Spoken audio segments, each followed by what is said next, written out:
వి gold trusted gold buyers మీరు తాకట్టు పెట్టిన బంగారాన్ని విడిపించి ఈ రోజు ఉన్న మార్కెట్ ధరకు కొనబడను.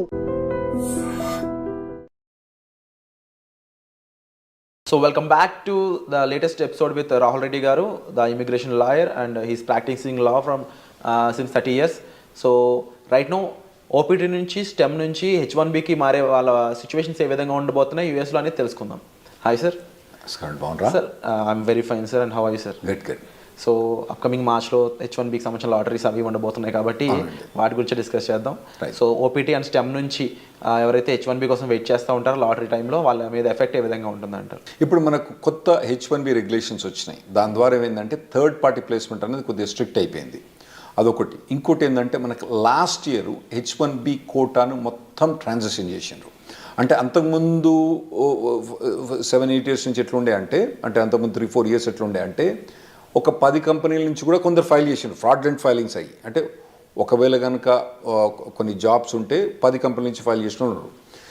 అయితే ఇప్పుడు లాస్ట్ ఇయర్కి వచ్చేమటికి ఏమైందంటే మీకు ఒకవేళ కనుక 10 కంపెనీలు ఫైల్ చేసినా కూడా శ్రీనివాసరావు అన్నతను మాత్రం ఒకటే కాబట్టి అతనికి ఒకటేసారి లాటరీ వచ్చే ఛాన్స్ ఉంటుంది. అతని బిల్లుని 10 సార్లు బెటరు. ఓకే, మనం అప్పుడప్పుడు పెడతాం కదా, చిన్నప్పుడు పెట్టినప్పుడు మన పేరు ఇచ్చి పెడతాం. మన పేరు ఎక్కువ రాయాలంటే ఏం చేస్తాం? 10 సార్లు రాసి అని లేస్తాం. అటువంటి అలౌడ్ లేదన్నట్టు. ఇప్పుడు ఎన్నిసార్లు రాసినా కానీ ఒకటే చిట్టి ఆ శ్రీనివాసరావు గారి పేరుతోటి ఒకటే చిట్టి పోతుంది. ఆ చిట్టి ద్వారా అది లాస్ట్ ఇయర్ ఇంప్లిమెంట్ చేసినారు. ఇప్పుడు కొత్త రెగ్యులేషన్స్ ప్రకారం ఏం చేశారంటే దాన్ని రెగ్యులేషన్స్ ద్వారా చేయబట్టి ఏమైనా కోర్టుల కేసులు కానీ వాటిని ఎదుర్కోవడానికి ఈజీ అవుతాయని చెప్పి వాళ్ళు రెగ్యులేషన్ ద్వారా పోయినరు. అయితే ఇప్పుడు కొత్త ప్రొవిజన్ ఏంటంటే లాటరీ మనం మార్చిలో ఫైల్ చేసేటప్పుడు కొత్తగా ఫీజు అంతకుముందు $10 ఉండే. $10 ఏంటండి ఎప్పుడు ఇవ్వాలి, ఎప్పుడు పెద్ద కేర్ చేయరు. సో కొందరు ఫ్రాడ్లెంట్ ఫైల్ చేసే వాళ్ళు కొద్దిగా ఎక్కువ ఫైల్ చేస్తున్నారు, $10. ఇప్పుడు దాన్ని $215 చేసినట్టు. సో కొంచెం ఫిల్టర్ చేయడానికి, కొద్దిగా ఫిల్టర్ చేయడానికి చేసినట్టు. అసలు మేము ఈ రెగ్యులేషన్స్ పాస్ చేసేటప్పుడు మేము ఏమైనా అడ్వైజ్ చేసినామంటే అసలు మొత్తం లాటరీ చేసేటప్పుడు మొత్తం ఫైలింగ్ ఫీజే తీసుకోండి. ఓకే, సెలెక్ట్ అయితే ఆ ఫైలింగ్ ఫీజు ఇవ్వకండి. ఎట్లా మేము కట్టాలి కదా, ఫైలింగ్ ఫీజు కట్టాలి కదా, మేము ఇవ్వకండి అని చెప్పి మేము అడ్వైజ్ చేసినాం. వాళ్ళు ఇన్లే సరే ఏదో $215 చేసిండ్రు. సో ఇప్పుడు కొత్తగా ఓపీటీ నుంచి స్టెమ్ ఎక్స్టెన్షన్ నుంచి ఉన్న వాళ్ళు ఇప్పుడు మార్చ్ అంటే మనకు దగ్గరకు వచ్చింది. ఇప్పుడు ఆల్మోస్ట్ డిసెంబర్ అయిపోతూనే ఉంది. మార్చ్కు మీకు H1B లాటరీ ఉంది. ఇప్పటి నుంచే మీరు కంపెనీ కానీ కంపెనీ HR కానీ కంపెనీ లాయర్ కానీ కాంటాక్ట్ చేసి టచ్లో ఉండి మీరు H1B ఫైల్ చేయడానికి రెడీ కాండి. అండ్ వీళ్ళు ఎటువంటి జాబ్స్ని చూస్ చేసుకోవడానికి స్కోప్ ఉంటుందంటారు ముఖ్యంగా H1B టైంలో? నార్మల్గా అంటే మన వాళ్ళందరూ కంప్యూటర్ ప్రొఫెషనల్స్ ఉంటారు కాబట్టి మనకు 3 types ఆఫ్ జాబ్స్ ఉంటాయి నార్మల్గా అండి. ఒకటి ఎండ్ క్లయింట్ అంటే నార్మల్గా కోకోలా కంపెనీ, లేదంటే నెక్స్ట్ ఇంప్లిమెంటేషన్ పార్ట్నర్, ఈ డెలాయిట్, కాగ్నిజెంట్, ఇన్ఫోసిస్ అని ఇంప్లిమెంటేషన్ పార్ట్నర్ టైప్ ఉంటాయి. ఇంకోటేమో ABC కన్సల్టింగ్ కంపెనీ, చిన్న చిన్న కంపెనీస్ ఉంటాయి. అయితే మనం మొదలు కవర్ చేసిన ఎపిసోడ్లో ఏంటంటే కోకోలతో కంపెనీతో పనిచేస్తే కొద్దిగా మంచిగా ఉంటుంది H1B ప్రొవిజన్స్ అని చెప్పినాం. కాకపోతే ఈ ఎండ్ క్లయింట్ పనిచేసినప్పుడు వాళ్ళు ఏం చేస్తారంటే నీకు 3 ఏళ్ళు వర్క్ పర్మిట్ ఉంది కదా, నీకు ఇప్పుడే H1 అప్లై చేయమంటారు. అది వీనికి పెద్ద బాధ అయింది. ఎందుకంటే ఇప్పుడు 3rd year పోయినప్పుడు వీని H1B లాటరీ రాలేదనుకోండి, వీని పని గోవిందా. సో అటువంటి వీళ్ళు నార్మల్గా కంపెనీ పోయేటప్పుడు అంటే చాయిస్ ఉంటే మాత్రం మీకు కంపెనీ ఈ ఇయర్ మీకు H1B అప్లై చేస్తుందా చేస్తలేదా అదొకటి కనుక్కోండి. ఎండ్ ఆఫ్ దిస్ టర్మ్ ఎక్స్టెన్షన్లో సార్ ఇన్ కేసు ఎంప్లాయర్ని చేంజ్ చేసుకున్నాం అనుకోండి, అప్పుడు సిచ్యువేషన్ ఏ విధంగా ఉంటుంది? ఎంప్లాయర్ చేంజ్ చేసుకున్నా కానీ ఆ మార్చ్ టైంలో ఫైల్ చేస్తే సరిపోద్ది. మార్చ్ టైంలో ఫైల్ చేయకపోతే సరిపోద్ది. ఇంతకుముందు చెప్పినట్టు ఏంటంటే ఒకవేళ కనుక ఇప్పుడు మనం డిసెంబర్ జనవరిలో ఉన్నారు కదా, మీరు ఇప్పుడు మీ కంపెనీ కనుక మీరు H1B ఫైల్ ఈ లాటరీలో ఫైల్ చేస్తారా చేయరా కనుక్కోండి. ఒకవేళ చేయరని అనుకుంటే మాత్రం ఈ కంపెనీ వదిలిపెట్టి వేరే ఏ కంపెనీ కనుక మీకు జాబ్ దొరికితే ఆ కంపెనీకి పోవడం బెటరు. ఎందుకంటే H1B లాటరీ ఎంత తొందర వస్తే అంత బెటర్. ఎందుకంటే మనం లాస్ట్ 10 years నుంచి చూస్తున్నాం కదా, H1B లాటరీ అనేది కష్టమవుతుంది రావడం. ఓకే, ఇది లాటరీలో రావడం చాలా కష్టమవుతుంది. పోతానా కొద్ది ఇంకా పర్సంటేజ్ ఛాన్సెస్ తగ్గిపోతున్నాయి. మీకు 3 times కూడా మీరు లాటరీ ట్రై చేసుకోవాలి, అవసరమైతే 4 times కూడా మీరు లాటరీ ట్రై చేసుకోవాలి. వచ్చినప్పుడు ఇమ్మీడియట్గా ఫైల్ చేసుకోండి, మళ్ళీ నెక్స్ట్ ఇయర్ పెట్టకండి అన్నట్టు. ఒకవేళ ఈ కంపెనీ ఫైల్ చేయకపోతే మీకు వేరే జాబ్ దొరికితే మాత్రం వేరే జాబ్ తీసుకొని ఆ జాబ్ ద్వారా కూడా మీరు H1B ఫైల్ చేసుకోవడం బెటర్. స్టెమ్ స్టూడెంట్స్కి ఎలాంటి ప్రొటెక్షన్ ఉంటుంది సార్? అంటే ఎక్స్పైరేషన్ ముందు జాబ్ పోయినట్లయితే వాళ్ళకి ఏమైనా ప్రొటెక్షన్ ఉంటుందా? ఏముండదండి, గోయిందా అంతే. ఇప్పుడు H1B ఇప్పుడు ఉందనుకోండి, ఇప్పుడు మార్చ్లో లాటరీ ఉంది, ఫిబ్రవరిలో జాబ్ పోయిందనుకోండి, మార్చ్లో వాళ్ళు ఫైల్ చేయరాదు అన్నట్టు. అయితే కొందరు ఏం చేస్తారంటే ఈ కన్సల్టింగ్ కంపెనీ ద్వారా పోయి ఫ్రాడ్లెంట్గా వాళ్ళకి డబ్బులు ఇచ్చో జాబు లేకున్నా ఫైల్ చేయించుకుంటారు. అవి అయితే నేను అవాయిడ్ చేయమని చెప్తా. ఎందుకంటే మీరు లాంగ్ రన్లో చూసుకోండి, మళ్ళీ కాకపోతే ఇండియాకి వచ్చి మీరు మళ్ళీ H1B లాటరీ అప్లై చేసుకోవచ్చు, కానీ ఇటువంటి ఫ్రాడ్లెంట్ కంపెనీస్ మాత్రం పోకండి. జెన్యున్ జాబ్ ఉంటే మాత్రమే మీరు H1B ఫైల్ చేయించుకోండి. జెన్యున్ జాబ్ లేకపోతే ఎప్పుడు కూడా H1B ఫైల్ చేయించుకోకండి. లేదు, ఇన్ కేస్ జాబ్ పోయింది అనుకున్న టైంలో స్టెమ్ ఓపీటీ మెయింటైన్ చేస్తూ ఎంప్లాయర్ మార్చుకునే స్కోప్ ఉంటుందా? స్టెమ్ ఓపీటీలో మనకు 90 days ఆఫ్ అన్ఎంప్లాయ్మెంట్ అలౌడ్ అండి. సో ఆ డేస్ని అక్కడక్కడ మెయింటైన్ చేసుకోవాలి. అదే అక్కడ మెయింటైన్ చేసుకోవచ్చు. మెయింటైన్ చేసుకొని దెన్ వేరే జాబ్ కనుక హాప్ ఆన్ అయితే అప్పుడు H1B ఫైల్ చేసుకోవచ్చు. కాకపోతే ఈ మార్చ్లో ఈ H1B లాటరీ ఎప్పుడు ఫైల్ చేస్తారు? మార్చ్ 1st నుంచి టిపికల్గా మార్చ్ 20th కొద్దిగా డేట్స్ అటు ఇటు చేంజ్ అవుతా అంటే ఒక 5-6 రోజులు అటు ఇటు చేంజ్ అవుతా అంటే ఆ టైంలో కనుక జాబ్ లేకపోతే కథం మనోడు మళ్ళీ నెక్స్ట్ ఇయర్ వెయిట్ చేయాల్సి వస్తుంది. ఈ 90 days కాకుండా, ఈ టైం పీరియడ్ కాకుండా స్టెమ్ ఓపీని ఎక్స్టెన్షన్ చేసుకోలేమంటారా? స్టెమ్ ఓపీటీ అంటే 90 days అన్ఎంప్లాయ్మెంట్ ఎక్స్టెండ్ చేసుకోవడమా, లేదా 2 years స్టెమ్ ఓపీటీని ఎక్స్టెండ్ చేసుకోవడం? లేదండి, స్టెమ్ ఓపీటీ అన్నది 2 yearsకి లిమిటెడ్. అయితే అందులో కొన్ని చిన్న చిన్న ఎగ్జామ్షన్స్ ఉన్నాయి. ఇప్పుడు H1B అన్నది మనం మార్చ్లో లాటరీ ఫైల్ చేసినా కూడా యాక్చువల్ H1B అనేది అక్టోబర్ దాకా స్టార్ట్ కాదు. అయితే ఒకవేళ స్టెమ్ ఎక్స్టెన్షన్ కనుక ఈ ఏప్రిల్ నుంచి అక్టోబర్ మధ్యలో కనుక ఒకవేళ స్టెమ్ ఎక్స్టెన్షన్ ఎగ్జాస్ట్ అవుతుంది అనుకోండి, అంటే ఇతని స్టెమ్ ఎక్స్టెన్షన్ జూన్లో ఎక్స్పైర్ అవుతుంది అనుకోండి, ఇతను H1B ఫైల్ చేస్తే ఈ స్టెమ్ ఎక్స్టెన్షన్ ఆటోమేటిక్గా జూన్ నుంచి అక్టోబర్ దాకా ఎక్స్టెండ్ అయింది. అట్లా కొన్ని లిమిటెడ్ ఎగ్జామ్షన్, దాన్ని మేము క్యాప్ గ్యాప్ అంటాం అన్నట్టు. క్యాప్ గ్యాప్ అంటాం. అది ఎప్పటి నుంచి? నార్మల్గా టిపికల్గా ఏప్రిల్ నుంచి అక్టోబర్ దాకా ఎక్స్టెండ్ అయింది.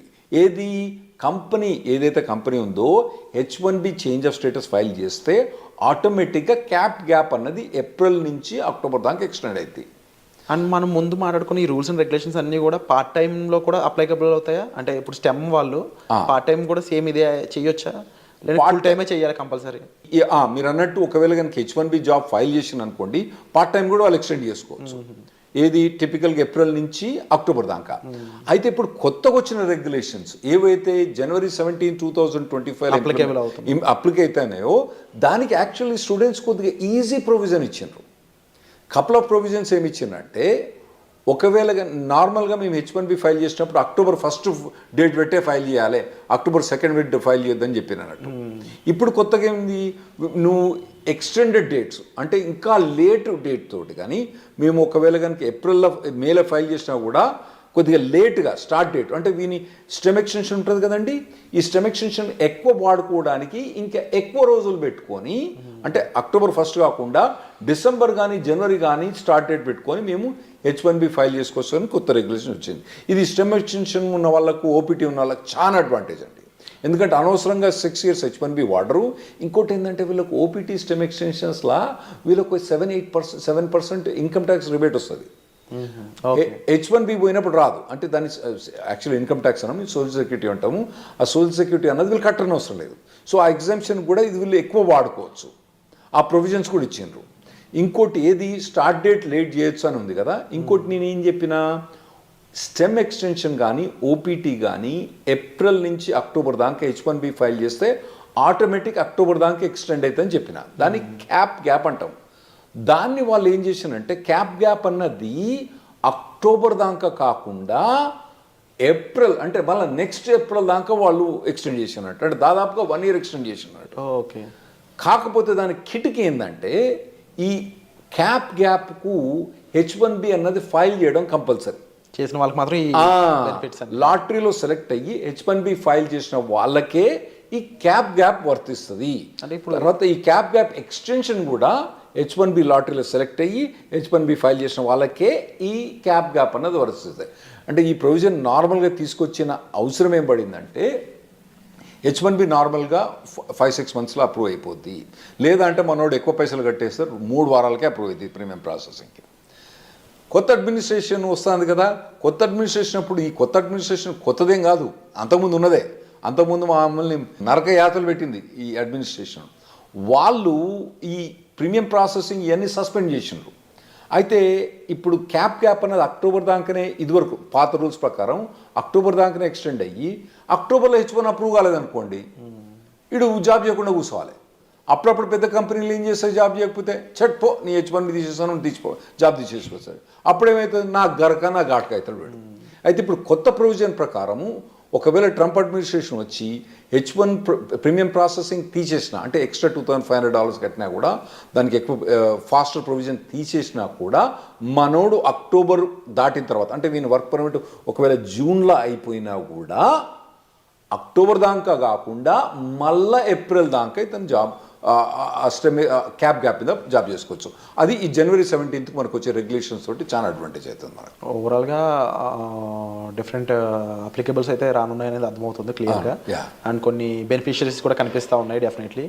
అండ్ బిఫోర్ జాబ్ వీళ్ళు స్టెమ్ ఓపీటీ వాళ్ళు ఎటువంటి రిక్వైర్మెంట్స్ ఉంటాయి సార్ అప్లై చేయడానికి? అంటే ఓపీటీ స్టెమ్ ఎక్స్టెన్షన్ ఈ రెండిట్లు అంటారా? అంటే వీళ్ళు మొదటి నుంచి కాలేజీలో చదువుతున్నప్పుడే వీళ్ళకు ఆన్ క్యాంపస్ రిక్రూట్మెంట్ నడుస్తుంటుందండి, వాటిల్లో పార్టిసిపేట్ చేయాలి. ఇంకోటి ఏంటంటే మీకు ఇంతకుముందు చెప్పినట్టు ఏంటంటే వీళ్ళు మొదటి నుంచి కూడా ఏదో టెక్నాలజీ తీసుకొని, హాట్ టెక్నాలజీ తీసుకొని, కరెంట్ టెక్నాలజీ తీసుకొని దాని మీద కంప్లీట్గా ఇంటర్న్షిప్స్ కానీ, తర్వాత ఎడ్యుకేషన్ కానీ, ట్రైనింగ్ కానీ తీసుకొని, ఒకవేళ టెక్నాలజీ మారితే మళ్ళీ ఇమీడియట్గా మారండి టెక్నాలజీ. కానీ ట్రైనింగ్ అన్నది ఇక్కడ కూర్చొని ఆ సినిమాలు చూసిన దానికి వీటి చూసిన దానికన్నా ఇటు పక్క పోయి ఈ ట్రైనింగ్ ఇటువంటివన్నీ తీసుకోవడం చాలా మంచిది. ఎందుకంటే నార్మల్గా ఇక్కడ జనరల్ ప్యాకేజ్ ఏంది 5 lakhs 6 lakhs ఉన్నది, అక్కడ మీకు 80 లక్షల నుంచి మొదలైంది ప్యాకేజ్. సో మీకు 6 lakhs నుంచి 80 లక్షలకు ఉండే పెర్ఫార్మెన్స్ మీరు అక్కడికి యూఎస్కి వస్తుండ్రు కాబట్టి మీరు చేసే పెర్ఫార్మెన్స్ కూడా 10 times బెటర్ ఉండటానికి మీరు షార్పన్ అప్ కావాలి. అది మొదటి నుంచి ప్రిపేర్ కాండి. చక్కగా ఓపీటీ అయిపోయిన తర్వాత అప్పుడు ఎతుకుతలే జాబ్, తర్వాత చూసుకుంటలే. ఇప్పుడైతే సినిమాలు చూస్తా, షికార్లు పోతా, తాగుతా, తింటా, బిర్యానీ తింటా, పొద్దుగాల మధ్యాహ్నం, సాయంత్రం అయితే వాలీబాల్ ఆడతా, కానీ తర్వాత చూసుకుంటా, ఓపీటీ అయిపోయిన తర్వాత చూసుకుంటే మాత్రం అది తప్పుడు పని. మీరు మొదటి నుంచి ఇంజనీరింగ్ కాలేజ్ నుంచి ఫస్ట్ ఇయర్ నుంచి, ఒకవేళ మీరు యూఎస్ రాదలుచుకుంటే, మీరు ఇక్కడ కూర్చొని ఎక్కడనో 5 లక్షల ప్యాకేజ్ 6 లక్షలు తీసుకుంటే మీ ఇష్టం. మీరు కనుక యూఎస్ వచ్చి ఓపీటీ మీద పనిచేసి స్టెమ్ ఎక్స్టెన్షన్ మీద పనిచేసుకుంటే మాత్రం మీరు ఫస్ట్ ఇయర్ నుంచి మీరు కంటిన్యూస్గా శ్రమ పడితే మీరు ఓపీటీ స్టెమ్ ఎక్స్టెన్షన్ వచ్చినప్పుడు మీకు మెచ్చుకునే మార్కెట్ మంచిగా ఉన్నప్పుడు ఏముంటుందండి, అప్పుడు ఏమంటారు కుక్కను కూడా సింహాసనం ఎక్కించినప్పుడు వీళ్ళందరినీ మన వాళ్ళని సింహాసనం ఎక్కించినప్పుడు, ఏది మంచిగా స్కిల్ సెట్ లేని వాళ్ళని వాళ్ళందరూ కూడా కుక్క మీద వీళ్ళందరూ సింహాసనం ఎక్కి కూర్చున్నారు. ఇప్పుడు ఎట్లున్నది పరిస్థితి, మార్కెట్ పరిస్థితి మంచిగా లేదు.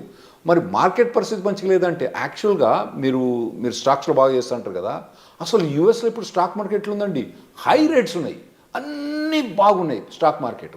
అయినా కానీ ఐటీ ప్రొవిజన్ మొత్తం డౌన్ అయిపోయింది.